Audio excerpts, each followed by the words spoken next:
And-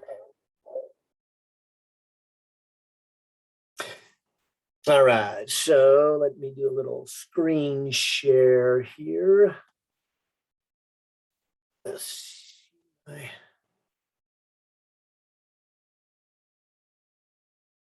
Camera. Nice. I like how this connects. And what do the other classes do? Do they have a kind of a camera or they write on the screen? I'm I trying can't really. to my last like math class. I don't know actually, because my only other class is a computer science class, Hmm. which we just have like an in person, or I'm sorry, like a synchronous lecture. Oh, okay. My last math class didn't have literally any examples at all, Oh, which okay. made it very difficult to learn the material because I learn best by following examples, But You're right.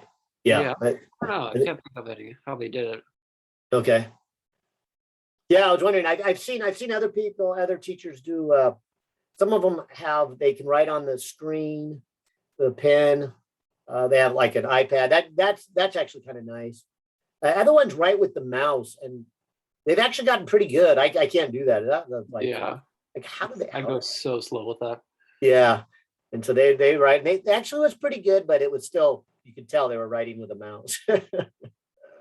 Yeah, actually, no. My CS class, he does use like I don't know if it's like an iPad and like a pen or something like that, Okay. but he does like write on the screen as he's like showing slides and stuff like that. Uh-huh. Yeah.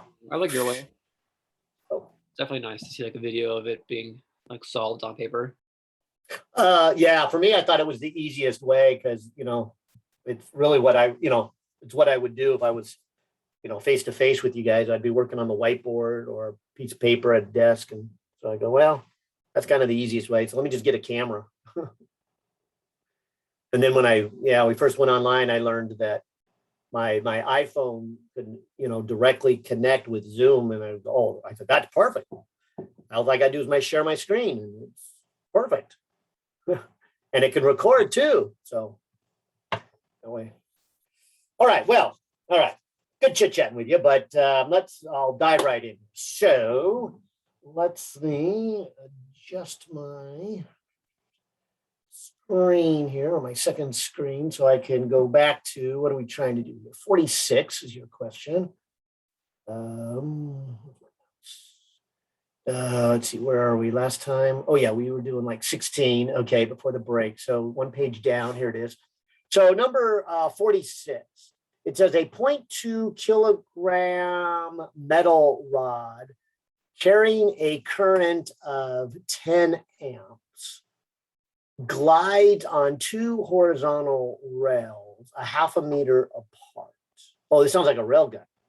The vertical magnitude of the field, or what is it's a question. What vertical magnetic field is required to keep the rod moving at a constant speed if the coefficient of kinetic friction between the rods and the rail is 0.1? And like a lot of these problems, there's a component here of physics 121. But let's talk about the railgun for a moment. It's built something like this. You've got two metal rails, and I'll just kind of make two parallel rails like this. And then these metal rails, we'll kind of color them in a little bit to kind of show they're solid. And then maybe on this end, there's a huge power supply. Also, maybe with a switch. So that's going to supply electricity. And then across it, if you lay, let's make it in green. No, I better not do green. I'm going to do magnetic field for green. So if you lay a metal rod, black's pretty close to the blue. A little about that. All right. So you lay a metal rod across it. When you close this switch, there'll be an enormous amount of current that goes down this rail, across the metal rod, back along the other rail, and to the power supply. And then, if in addition to having this large current, you have a magnetic field, and I'll just make the magnetic field pointing out. I hope that's not the wrong direction. But there will be then a force between this rod, which has a current in it, and the field, and it will be a sideways, and depending on how I set this up, it may be to my right or to my left. And this thing then will move. I wanted it to move to my right. Let's see what I did, because if I look at the current then, so the current flowing this way, and the big piece then is across the metal rod, because the force then, magnetic, would be IL cross B. And why don't I do the direction first? This is a cross product again. And so you were watching the other ones where I kind of reviewing the cross product. So let me not completely review it, but let me say that you put your fingers in the direction of the first vector. So in this case, it's L. So in this case, it would be putting my fingers down. And then you have to adjust your wrists so you can close your fingers towards the magnetic field. So like what I have right now would not work, because I would be closing it towards the x-axis, and I've got the magnetic field coming up. So I'd have to adjust my wrist like this. And then that way my fingers are in the direction of the current, and I can then kind of swipe or sweep my fingers upward. That's the field. And then that's the direction of the force. So I actually set this up opposite of what I really wanted, but that's okay. Doesn't matter which way it moves. Okay. And so that's going to be the direction of the magnetic force. Now, of course, what they're saying is there's rubbing going on over here. I don't know if my orange will stand out different from my red, but this little friction right here would then be pushing backwards. So I'll do that in orange. And so there's the friction. And maybe I'll even just put in orange, friction is the coefficient of friction times the normal force. And so that's a 121 mechanics piece of it. Okay. And so this one says something very important here. It says, let's see, what vertical magnetic field is required to keep it moving at a constant speed. So constant speed would mean no acceleration. So going back to physics 121, if I add up all the forces in the x direction, which is mass times acceleration, that should equal 0. So as I look at this metal rod that can slide, it's getting pulled in the negative direction by the magnetic force, and it's getting pushed in the positive direction by the friction, and that has to equal 0. And we probably didn't need to go through all of this if you kind of just remember the gist of physics 121, that basically is saying, look, you only get an acceleration when there's a net force. So something without an acceleration, the force to the left and the force to the right must be equal. And that's what this is saying. The force left and right are equal. Okay. So putting in the stuff from physics 121, this would say coefficient times normal force. And putting in the new stuff from this chapter would be the magnitude of this force. So I mentioned how to get the direction by using the right-hand rule. Let me also mention how to get its magnitude. So there's the current, and when you do the cross product, it's the magnitude of L times the magnitude of B times the sine of the angle between them.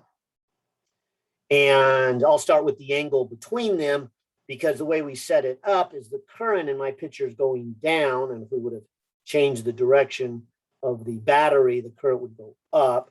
But either way, the current is up and down on my diagram, and the field is in and out on my diagram. And so that's a 90 degrees, and sine of 90 degrees is 1. So I can just replace the magnetic force with the current times the length of what this rod, or the length of where the current is, times the magnetic field. And So the yeah. theta is the angle between the current and what again? Magnetic. So yeah, so theta comes from this cross product. And the cross product is the angle between these two that are listed. Okay. So since we do a lot of cross products, the general form is just to say A cross B would be the magnitude of A times the magnitude of B times the sine of the angle. And the angle is between the A and the B.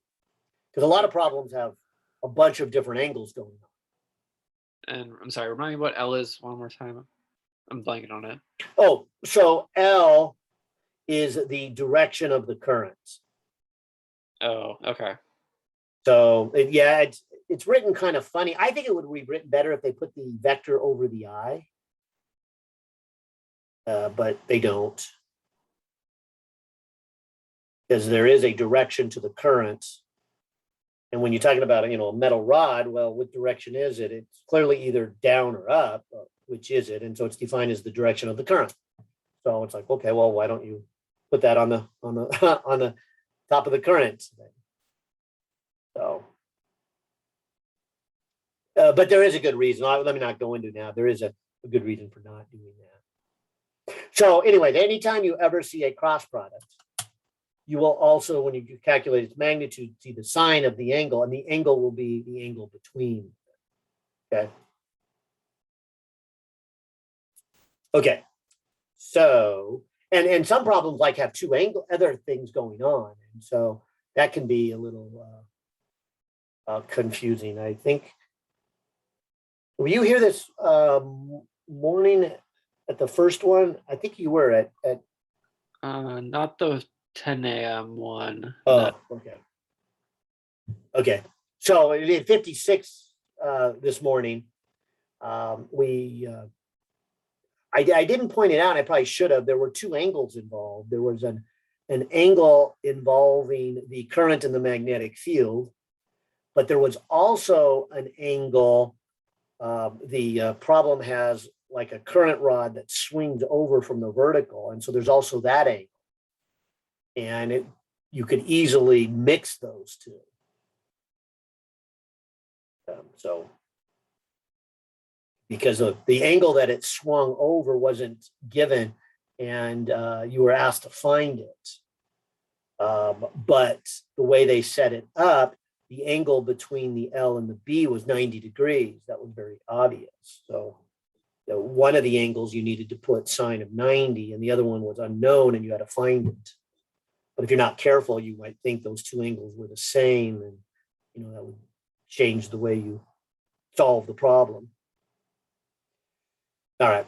But in this case, then anytime you have a cross product, it's the angle between the two that are listed.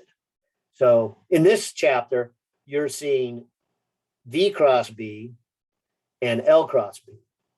So those are your two cross products. In 121, you had R cross F for torque and R cross P for angular momentum. And so the angle would be between R and F for torque and R and P for angular momentum.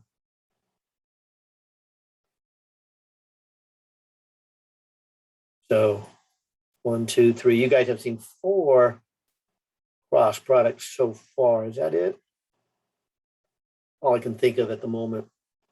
But you do them all the same way, where the angle is between the two listed. So between these two would be L and B. It would be between V and B. Here would be between R and F. Here between R and P. All right, well, continuing on then, since this problem asks for what is the strength of the magnetic field, I need to know the coefficient, which I believe was given as 0.1. Let me just scan that. Yeah. I need to go back to do the normal force. All right, I'll talk about the normal force in a second. I need the current, and I give that. And I need the length of the rod, which they say the rod lays across these rails. So the current would be the distance between the rails. Even if the rod was a little longer, there wouldn't be any current there. So we only want the distance between the rods, which I think they say horizontal rails that are 0.5 meter apart. So we got that.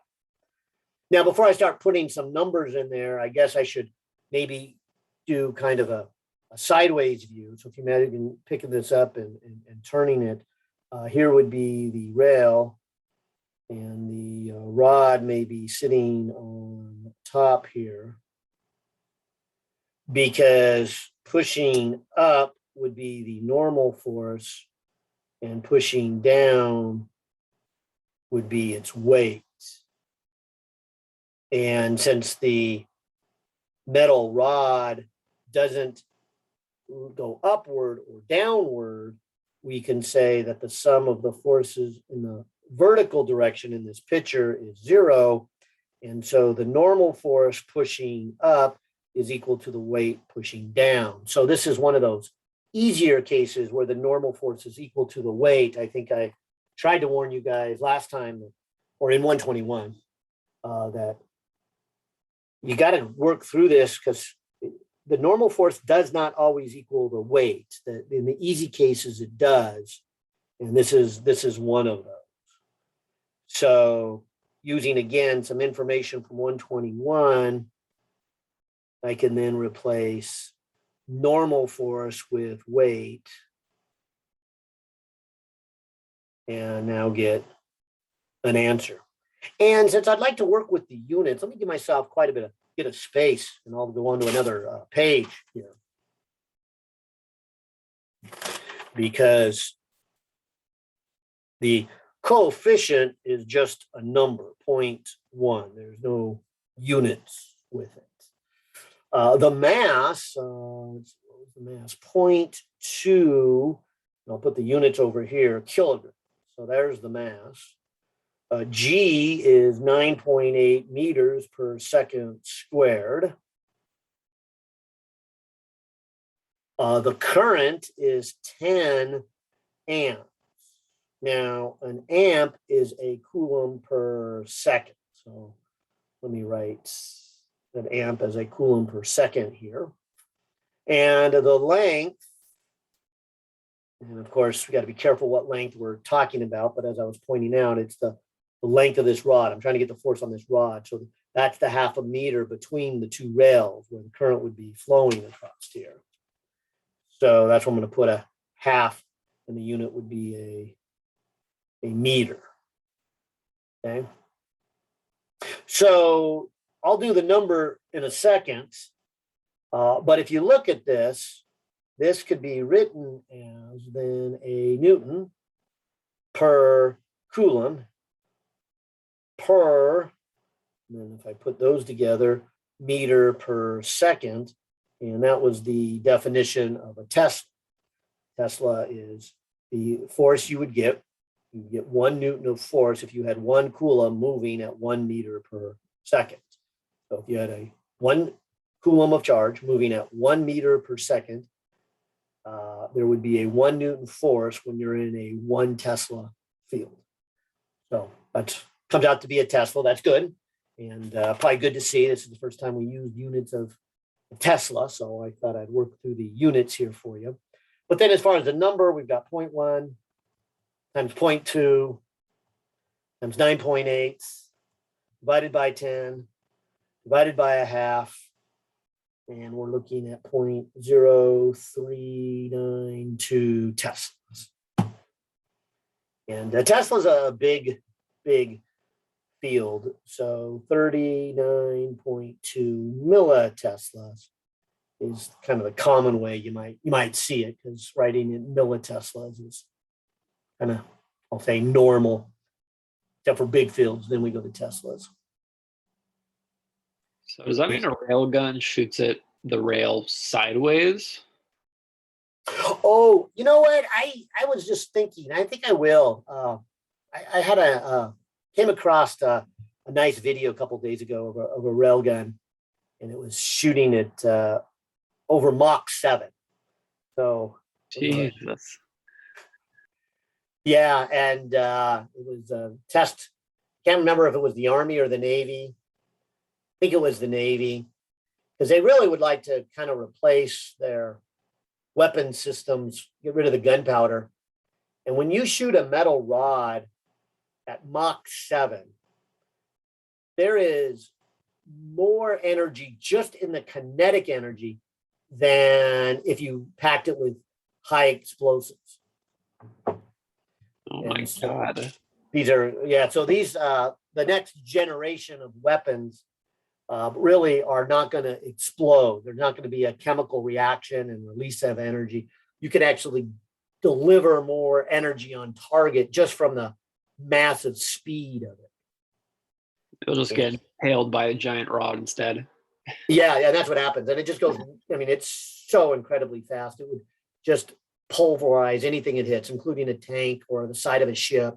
Oh my God. Yeah, and it almost it even looks like an explosion, because you know when you hit the metal pieces, they just instantly vaporize, and so you've got this spark and plasma effect, looking like an explosion. And I guess it is. So in reality, they do go the long ways versus how it's shown, like being relatively 90 degrees, and how the picture is shown here. Yeah, so they usually build them like this. So this is the rail.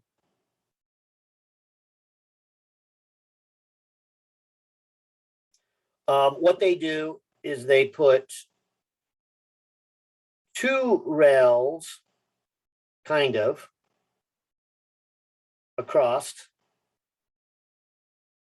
and they call this a clam, because it's kind of like my hands. It's just a housing with leaves over it. The projectile that I'm actually wanting to shoot is actually inside the clam. Oh, okay. And the clam, you know, like my hand, is kind of folded narrow at the front for some aerodynamics, and it just goes down the rail. And when it gets to the end, there's a little mechanism that lets the air in, and it's going so fast, the clam part just falls away. And of course, slows down and tumbles. But this aerodynamic long rod, and usually made out of a metal that is high density, so it can be even, you know, more energy. The more mass, the better. So the longer you make it, the better. The denser the material, the better. Now you could make it long. I'm sorry. Yeah, making it long is good. Making it of material that's more density is good. But if you make it fatter, that's not so good, because that does make more drag and slows it down. So most of these are made out of, and this too is misleading. Just like when it hits and it makes all the sparks, it looks like an explosion. This is misleading because it's made out of uranium. Whoa. But it's what they call depleted uranium.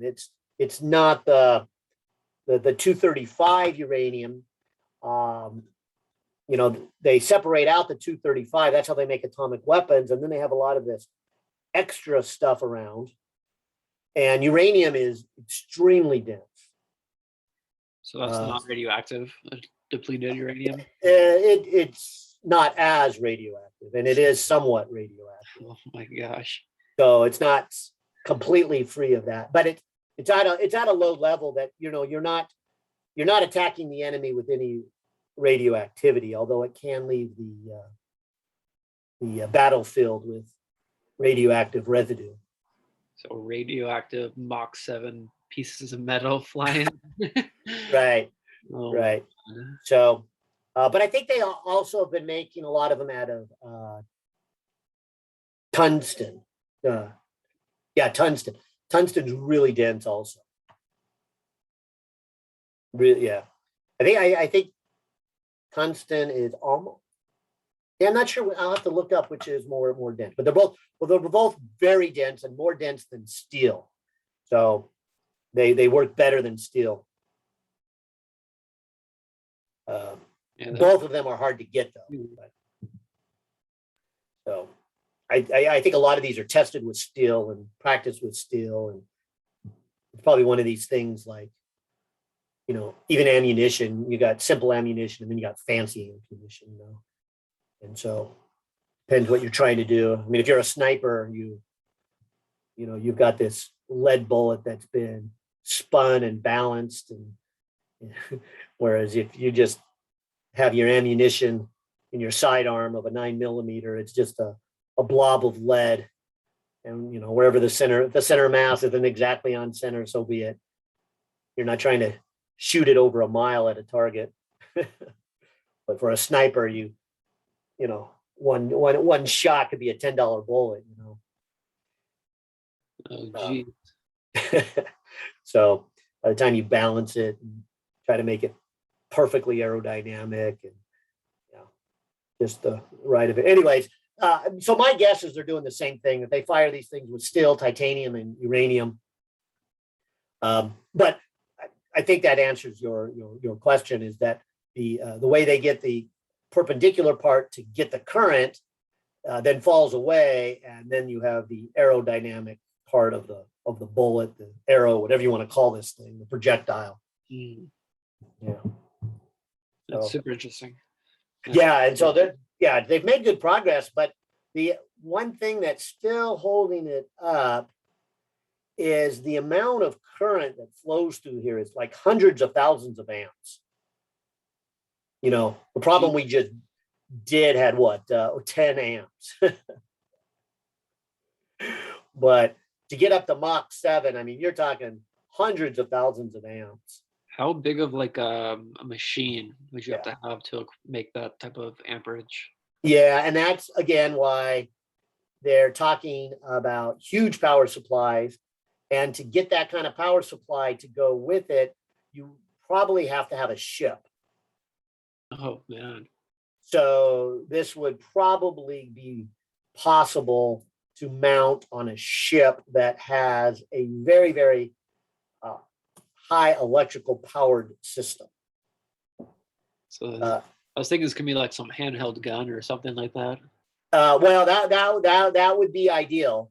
Uh-huh. But right now, a handheld gun to get this much power, you just can't carry the power supply. Yeah. But yeah, that's the hope. There's a lot of hope. Of course, with a bullet, you're also not talking about as big or trying to get Mach 7, but you still are trying to get about Mach 1 out of a bullet. But they say that you can make these much lighter than the standard bullet because you don't have the gunpowder in them. And so the trade-off would be that your infantry person could actually carry more ammunition. But that's only if they get the power supply light enough. So who knows what will happen in the future there, but that's the potential of being the next step. But and even for the Army, you just can't get a power supply big enough on a truck, and so their artilleries are just they're not ready for this. Oh, by the way, the Navy's actually already been very successful with doing this with launching aircraft. They used to launch, and some of the older aircraft carriers would put a hook and yeah.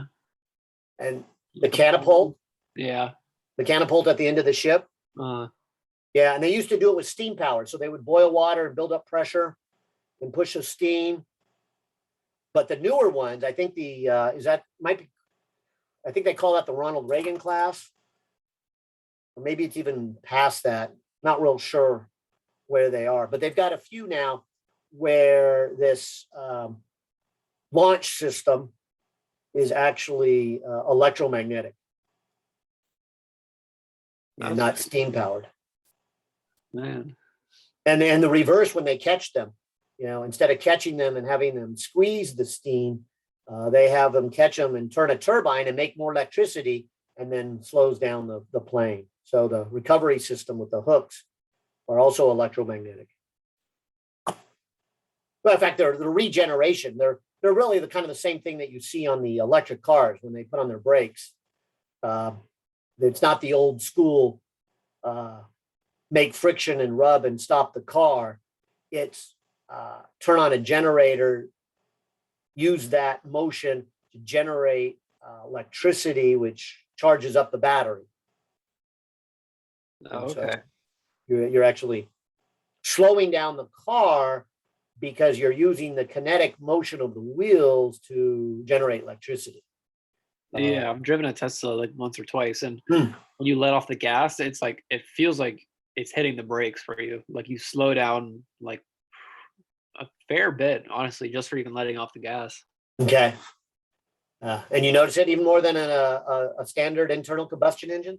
Oh, it's like it literally feels like you're like pushing down on the brakes like a quarter in a normal car. Oh, Like okay. even Yeah. just, just rolling up to a stoplight, you just let off the gas and it almost like brakes perfectly for you. Oh, good to know.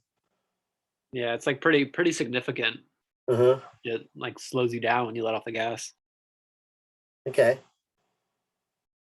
Yeah. So anyways, they use that to regenerate. And uh, then of course, if you need more brake than that, then you can put your foot on the brake, and then I think that's where the squeezing comes in. And then just to make sure people can stop safely, you just waste that energy. Make heat out of it with friction. I'm So, curious, have you heard of the double slit experiment? yeah. What's your take on that? Well, Yeah. well, which part of it? Because I mean, I mean, the it's been a double. very long time since I like learned about it, but Uh-huh. it was essentially like the molecules like interact with themselves on the other paths they could have possibly taken. Like it's Yeah. they know the other paths it could have been, and they like Right. still interact with that theoretical path. Uh-huh. Uh-huh. Like I don't know. I just want to hear your thoughts on that. Yeah. So, I kind of take it like any piece of science we're kind of developing, and if it's more complicated, and it may be, so be it. But to get to your uh, first part, I like to answer it with what I call the empirical evidence, and just say we know this much. We know that if you were to say shoot electrons to two openings, a double slit, the pattern you get,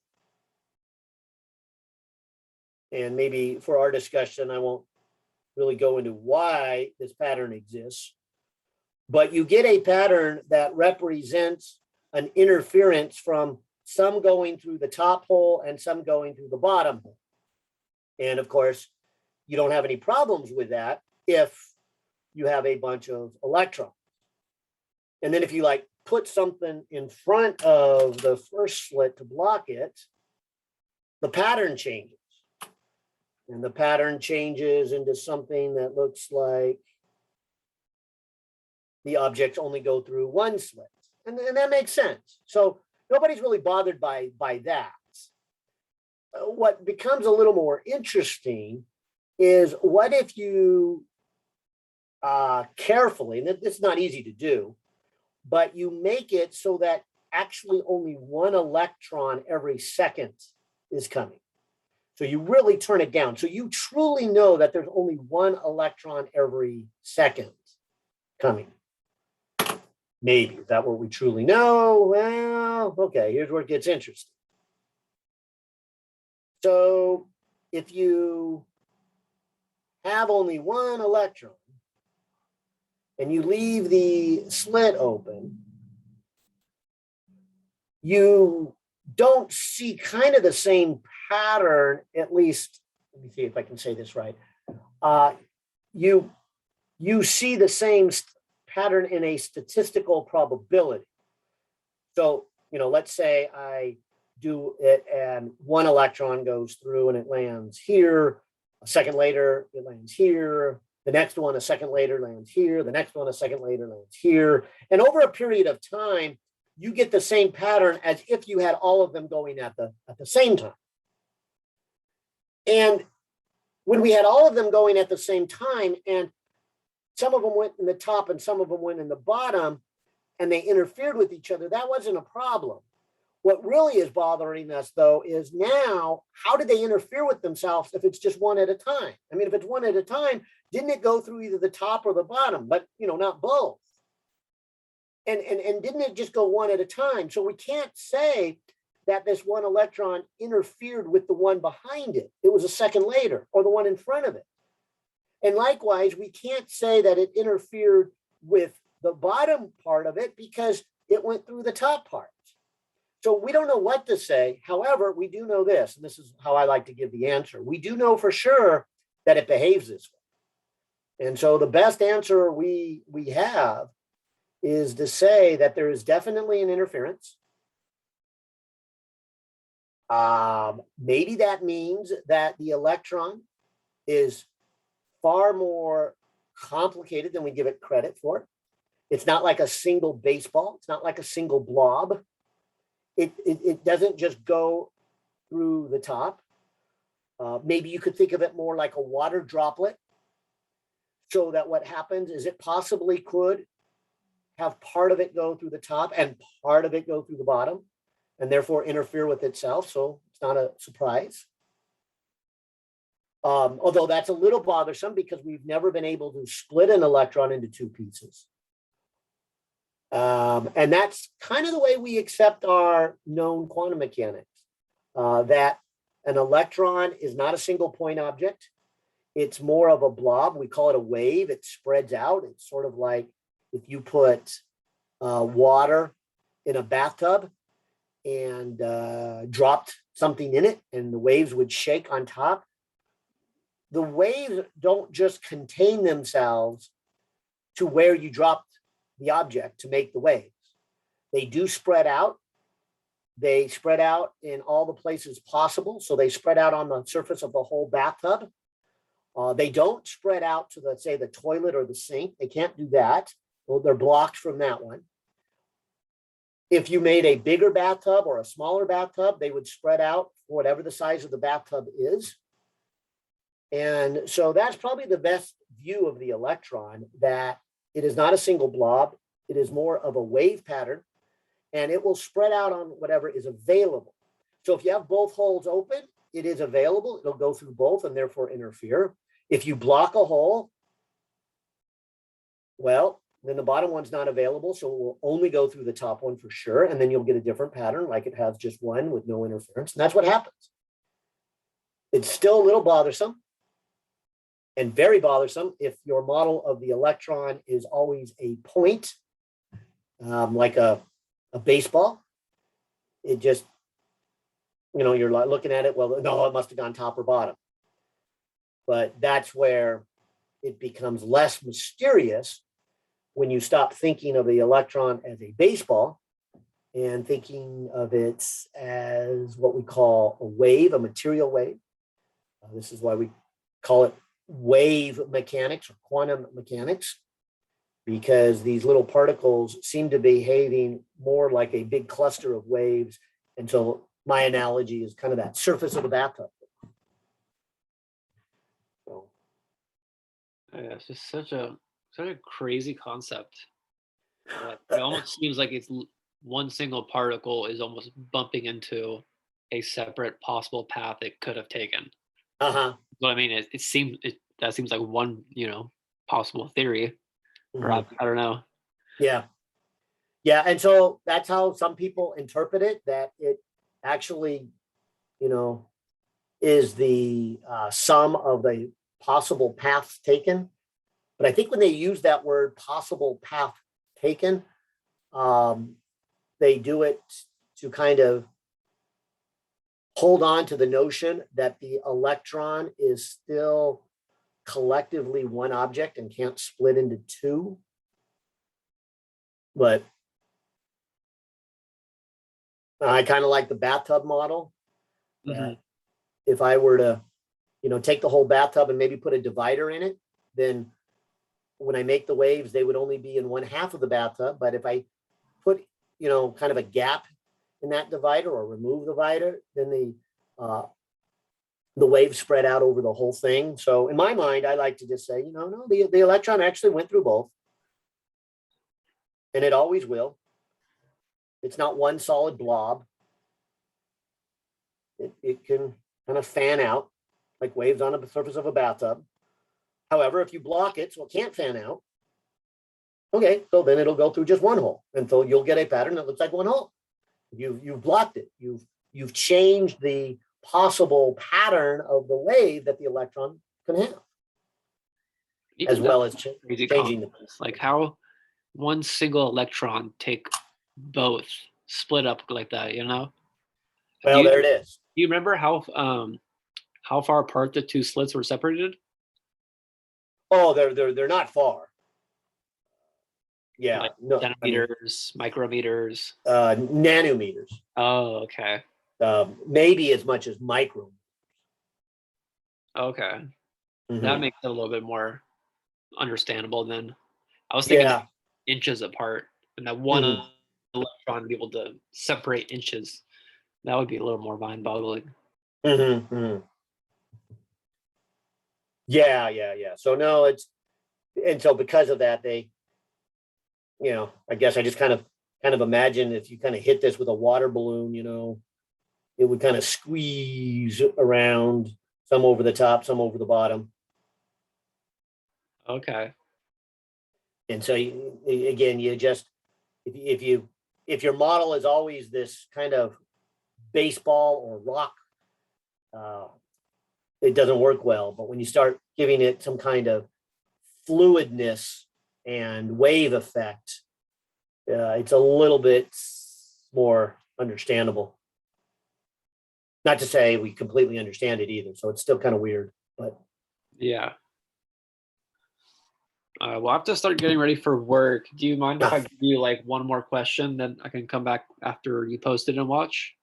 oh, perfect. Yeah, that'd be fine. Cool. Yeah, give me one to finish up before. Yeah, that'll be good. Do like 26. You haven't done that one Okay. previous video. Yeah, that'd be good. All right. Thank you. 26? Yeah. All right. Well, all right. Enjoy your work. I'll finish that up and you can see it later tonight when I send it out. How's that? Thank you. Appreciate it. All right. All right. So let's do number 26. Let me write down the time here. 26. What is it? 3:48. A lot of chit chat about railgun in between. Okay. Let me read this one here. 26. 26, going back here. 26 says a wire carries a steady current of 2.4 amps. Okay. A straight section of the wire is 0.75 meters long and lies along the x-axis within a uniform field of B 1.60 and k-hat direction Teslas.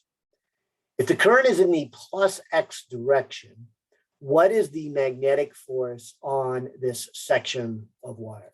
Good. And this is a good one for that vector cross product again. So let me write down one of our cross products that we've been working with today. And let me take this as an opportunity to say anything with a cross product, we use this right-hand rule for vector cross products to get its direction.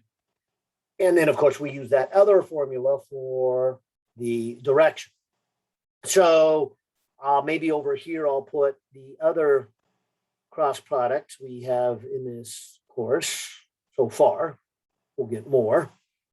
And then in 121, we had the idea of torque and angular momentum. Torque was R cross F, and angular momentum was R cross P. Okay. But it doesn't matter which cross product you're doing. That's why if you go back to Physics 122, Chapter 2, we just did a general kind of description of a cross product. Then we said this: put your fingers in the direction of A, rotate your wrist so you can sweep your fingers towards B, and then your thumb will give you the direction of C. So that's how you get the direction. And then how you get the magnitude is it is the magnitude of vector A times the magnitude of vector B times the sine of the angle between them. So for what we're working with, it would be the angle between the L and the B. So for this problem, let me kind of draw the picture here of what they're saying. They're saying a wire carries a steady current of 2.4 amps, a straight section of the wire, and they give it some length. It lies along the x-axis. So I'm going to just kind of draw it left to right. Here's kind of my wire. Later on in the problem, they say, let's see, if the current is in the positive x direction. So the current is traveling to the right, and it's 2.4 amps. Let me just double check that. Yeah, 2.4 amps. And it's going in the x direction. Now, using kind of the classical three-dimensional grid, left and right being the x-axis, up and down being the y-axis, and up out of the plane of the paper or the screen coming at you would be the z-axis. So using that convention and using your author's color code of green for magnetic field, it says here, a uniform magnetic field of 1.6 Teslas in the z direction. So here is the direction of the magnetic field, whereas this is the direction of the currents. So I guess in this picture, if this is my x-axis and my y-axis goes up and down, my z-axis coming out, I guess I'd put little green dots showing the magnetic field coming out. But what I want you to see is there's a 90 degrees between the current and the magnetic field. And that's what this equation is saying. So if I go to calculate the magnitude,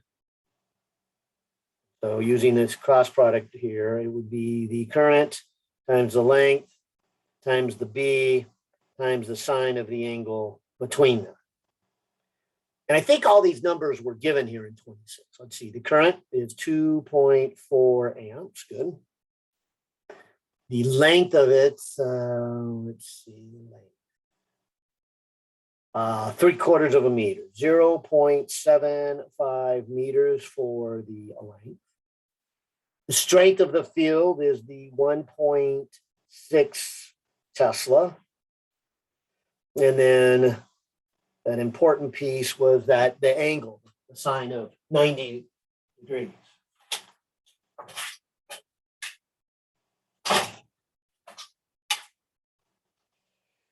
It's like the afternoon sun has come around on the side of my window and it's both hot and blinding me. And maybe that's why the lighting looks a little dark because I got so much light behind me. What if I do that? Shine my desk light in my face. Actually, I kind of like being in the dark here. Now that light's really bright too. All right, but I'll just look down here. So that's the calculation for the strength of it.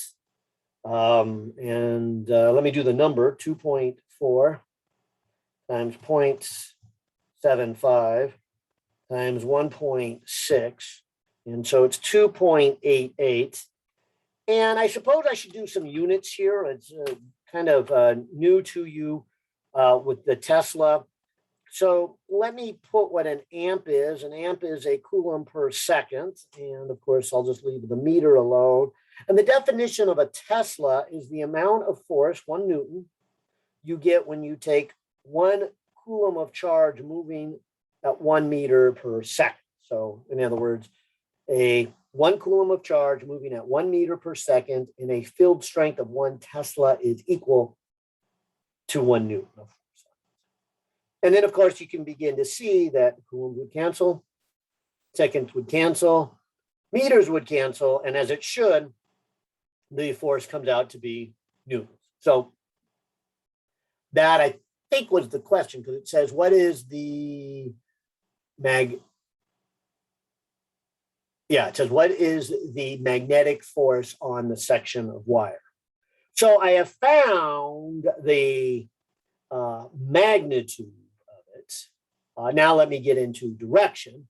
And this is where the fun little right-hand rule is going to come into play. So let me put my fingers in the direction of the current. So the way I've drawn it, I need to come up here and put my fingers from left to right. Okay. Now, the way I'm holding my wrist, I would be closing my fingers to a vector that's pointing to the top of the screen, not out of the screen. So I guess I need to put my hand this way so that now my fingers are in the direction of the current, and I can swivel, swipe, pivot my fingers towards the magnetic field. Okay. And so you can see that my thumb is pointing downward.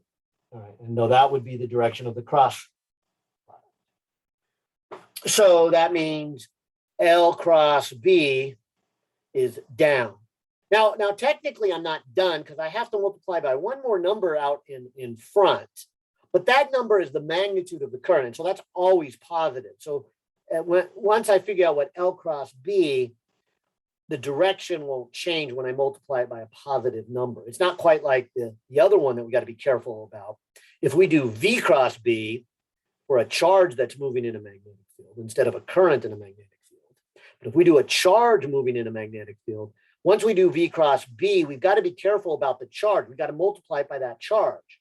Because if that charge is negative, then the direction of the force is actually negative of the direction of V cross B. And of course, if it's positive, well, then it's the same direction as V cross B. So for this one, we never have that issue. The current is never a negative number. So, because this means the magnitude of the current. So if we could just figure out the direction of L cross B, which we said was down, that would be the direction. So let me, my diagram say then the direction of the force would be down. And so in my case, on my grid, that is the negative y direction. So I guess I could finish the question by saying 2.88 newtons in the negative j hat direction. And that would give me the force. The force includes both a magnitude and a direction. And yep, that's what they got. They used the same standard grid, so they got a negative j hat and they got the same magnitude. Nice. Hope that helped. All right, and I think we might be done. Yeah, Brendan. Okay, good. Took off to work. Good. I hope you enjoy that, and I will pause the recording for now.